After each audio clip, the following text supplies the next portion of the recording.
Yes, my friends, this is getting people talking. Will Dan Campbell and Brad Holmes follow through on these rumors? Let's see what's going on behind the scenes. So make sure to hit that like button and comment below how long you've been a Lions fan. Has your love for the Lions been passed down through the generations? Or did it start with you in your house? I want to know. Alright, let's talk about a big NFL name that could be coming to Detroit. We all know how passionate Lions fans are about improving our defense, and this could be the piece we've been waiting for. The New Orleans Saints made a bold move last offseason when they signed former Pro Bowler and 2020 NFL Defensive Rookie of the Year Chase Young. The Saints brought him in on a one-year, $13 million deal, and honestly, it paid off. Young had a solid season, recording 5.5 sacks and 21 quarterback hits. He was everything the Saints hoped for when they signed him, adding some much-needed pressure to the defensive line. Here's the problem, though. Chase Young is hitting free agency this offseason, and the Saints may have a hard time bringing him back. Why? Well, the Saints are dealing with some serious cap issues. With Young's performance last season, his market value is expected to be over $70 million over 4 years, according to Spotrac. That's a steep price tag for a team already struggling to stay under the cap. So where does that leave Young? That's where it gets interesting for us Lions fans. ESPN's Matt Bowen, in his list of the top 50 free agents heading to the open market,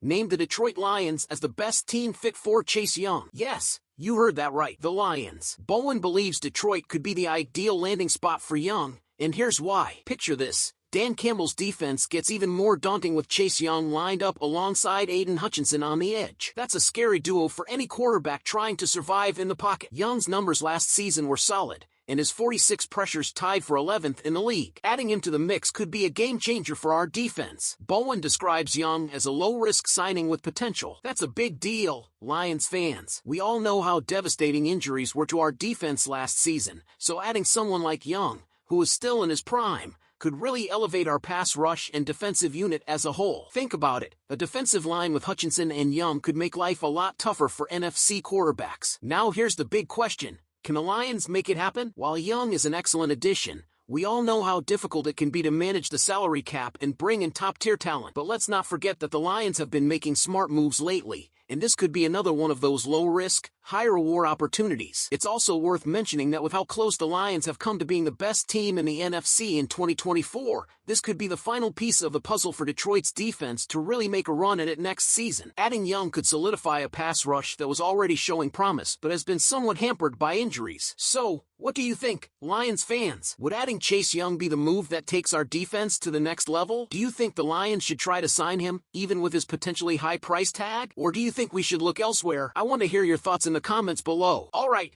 let's get into it. We know defense is going to be the main focus for the Lions this offseason, and rightfully so. Brad Holmes and Dan Campbell are looking to strengthen that side of the ball. But let's not ignore the fact that Detroit could also use some help at wide receiver. And guess what? There's one name that keeps coming up, a guy that Dan Campbell himself has consistently praised over the years, Keenan Allen. Now, I know what you're thinking. Allen is 32 years old. Isn't he past his prime? Well, let's pump the brakes on that, because this dude can still flat-out play. In fact, every time the Lions have faced him in the past couple of seasons, whether it was with the Chargers or the Bears, he has absolutely torched our defense. Let's talk numbers. In just 3 games against Campbell's Lions, Allen racked up a ridiculous 25 catches for 389 yards and 5 touchdowns. That's domination. And if there's one thing we've learned about Dan Campbell, it's that he respects the hell out of players who give his team trouble. That's why signing Allen as WR3 could be a sneaky good move for Detroit. We saw last year how much the Lions struggled with wide receiver depth. They were desperate for someone to step up and claim that WR3 role. And honestly, it never really happened. They lucked out by picking up Tim Patrick after final roster cuts,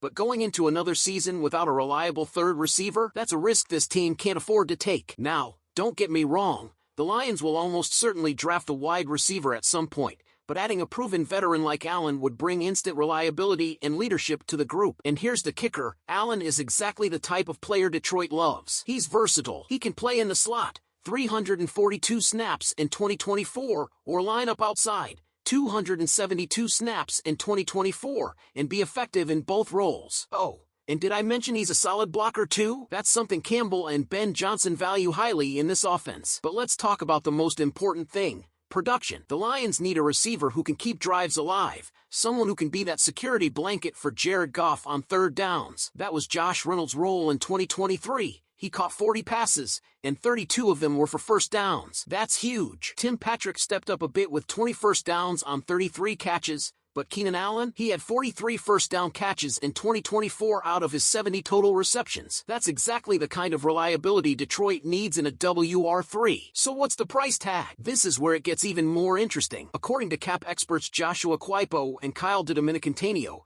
Allen is projected to get a 2-year deal worth around $24.5 million.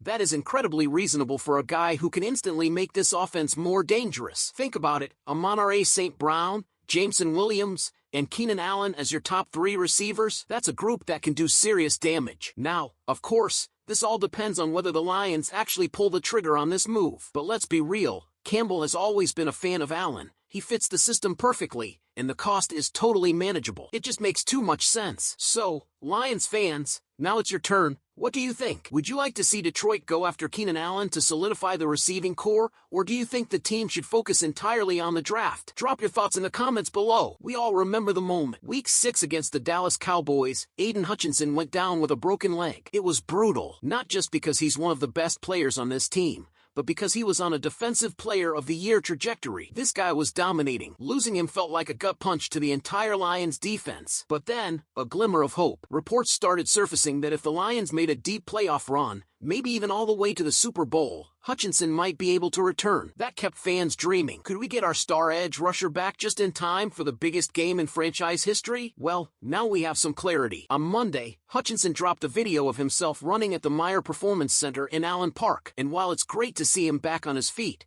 the reality is pretty clear. He probably wasn't anywhere close to being game ready for the Super Bowl, even if the Lions had made it. Look, I'm not a doctor, but I don't have to be one to see that Hutchinson is still working on regaining strength in his leg. The way he's moving in the video, you can tell he's making progress, but there's still a ways to go. He's running a little awkwardly, which makes sense given the severity of his injury. This isn't a setback, it's part of the process. And let me be clear, this does not mean that Hutchinson is going to take a step back in 2025. If anything, this video should reassure Lions fans. He's running, he's rebuilding, he's putting in the work. Everything points to him being right on schedule for a full recovery. If I had to guess, I'd say we'll see Hutchinson participating in OTAs and minicamp, maybe with some limitations early on, but by training camp, expect him to be full go. This guy is a warrior. You know he's attacking his rehab with the same intensity he brings on the field. But here's the takeaway. If the Lions had made it to the Super Bowl, there's almost no way Hutchinson would have played. He would have needed to be back practicing at least by the NFC Championship game to realistically have a shot at suiting up. And based on this video, that wasn't happening. So, Lions fans, what do you think? Are you feeling good about Hutchinson's recovery? Do you think he'll come back even stronger next season? Drop your thoughts in the comments. And before you go, don't forget to like this video and subscribe to the channel. Go Lions!